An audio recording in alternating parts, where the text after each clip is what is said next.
सह्याद्रीच्या कुशीत वसलेलं कोळवण गाव. पावसाळ्याचे दिवस असल्याने आजूबाजूचे डोंगर हिरव्यागार शालूने नटलेले होते. पण या निसर्गरम्य वातावरणातही गावातील जुन्या वाड्याच्या ओसरीत एक गूढ शांतता पसरली होती. सयाजीराव, ज्यांच्या नावाचा दरारा आजही पंचक्रोशीत होता, ते आपल्या जुन्या लाकडी खुर्चीवर बसून बाहेर पडणाऱ्या पावसाकडे एकटक पाहत होते. त्यांच्या हातात एक जुना तांब्याचा शिक्का होता, ज्यावर विचित्र वाटणारी काही चिन्हे कोरलेली होती. आजोबा, पुन्हा तोच शिक्का?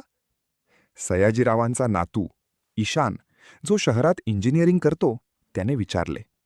सयाजीराव चमकून मागे वळले आणि म्हणाले, ईशान, काही गोष्टी विज्ञानाच्या पलीकडे असतात रे.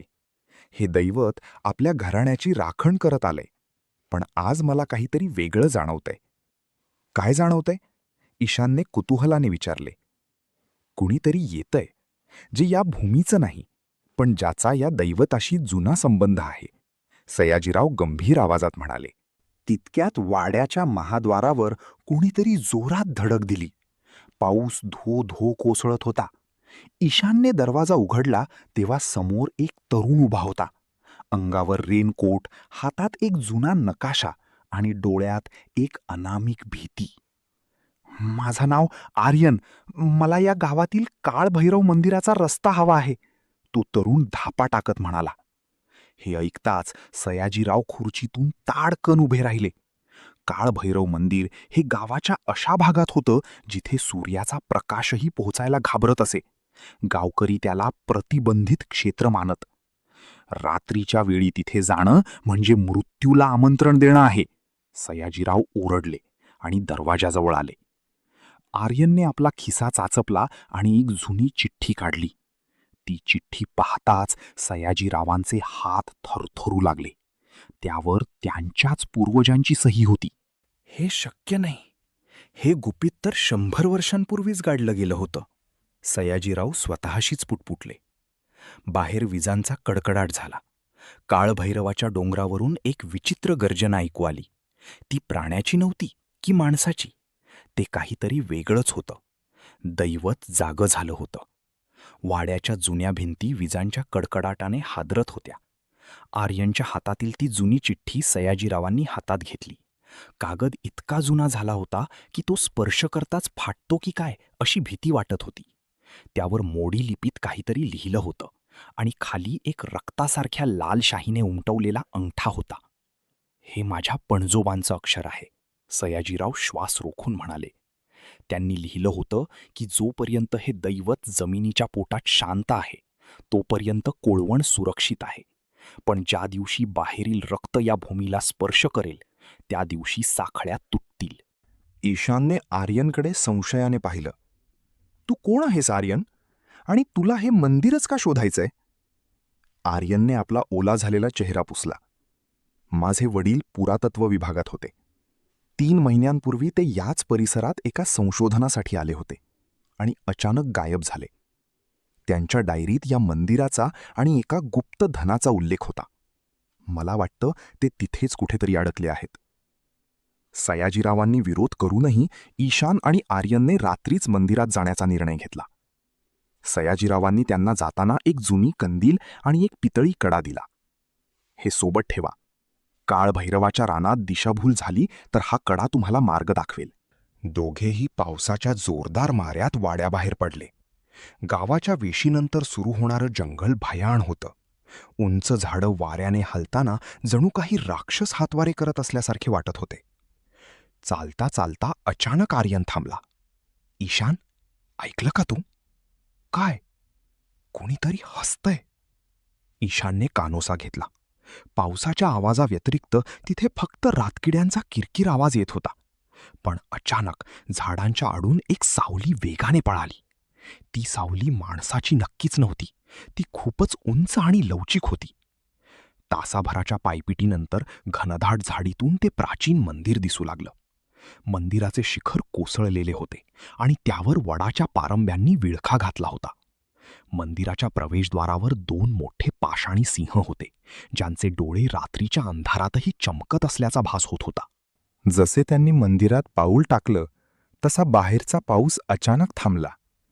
तिथे एक भीषण शांतता पसरली.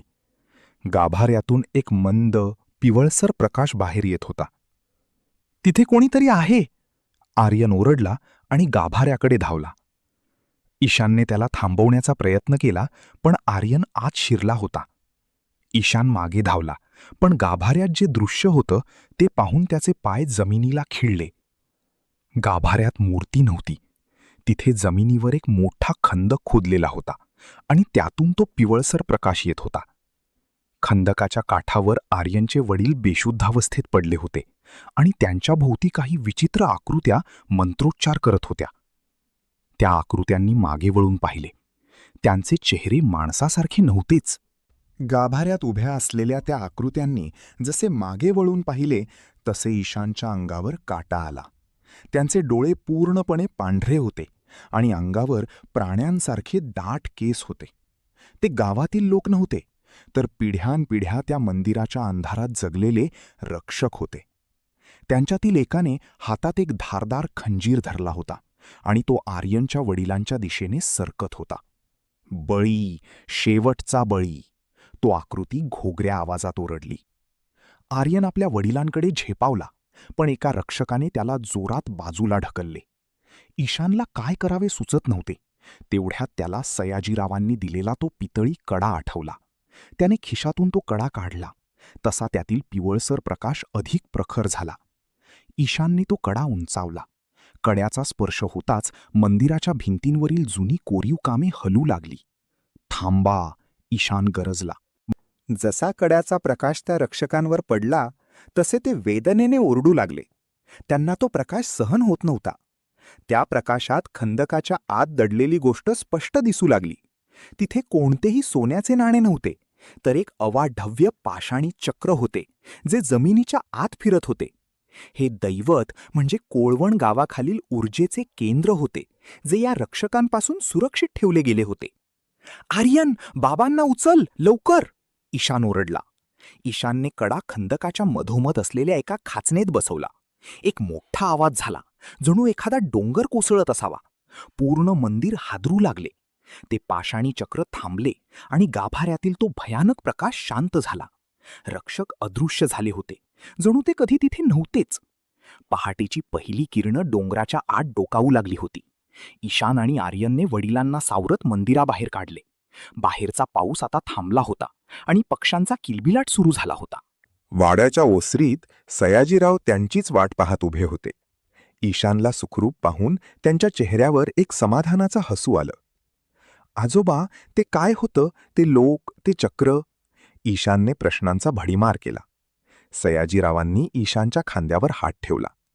ते या भूमीचं रक्षण करणारं दैवत होतं ईशान. काही शक्तींना शांत ठेवण्यासाठी गुपितं जपून ठेवावी लागतात. तू आज ते गुपित पुन्हा एकदा बंद केलंस. पण लक्षात ठेव, जोपर्यंत तो कडा तिथे आहे तोपर्यंतच हे शांतता टिकून राहील. आर्यन आपल्या वडिलांना घेऊन शहराकडे रवाना झाला, पण जाताना त्यांनी ईशानचे आभार मानले.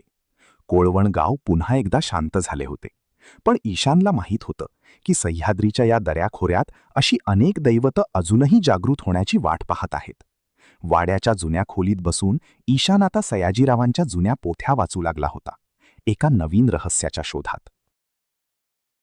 हा व्हिडिओ तुम्हाला आवडला असेल तर व्हिडिओला नक्की लाईक करा आणि आपला अभिप्राय कमेंट करून जरूर कळवा. तुमच्या मित्रमैत्रिणींना आणि परिवाराला हा व्हिडिओ शेअर करायला विसरू नका. अशाच नवनवीन व्हिडिओसाठी चॅनलला सबस्क्राईब करा आणि बेल आयकन दाबा. भेटूया पुढच्या व्हिडिओमध्ये. जय शिवराय.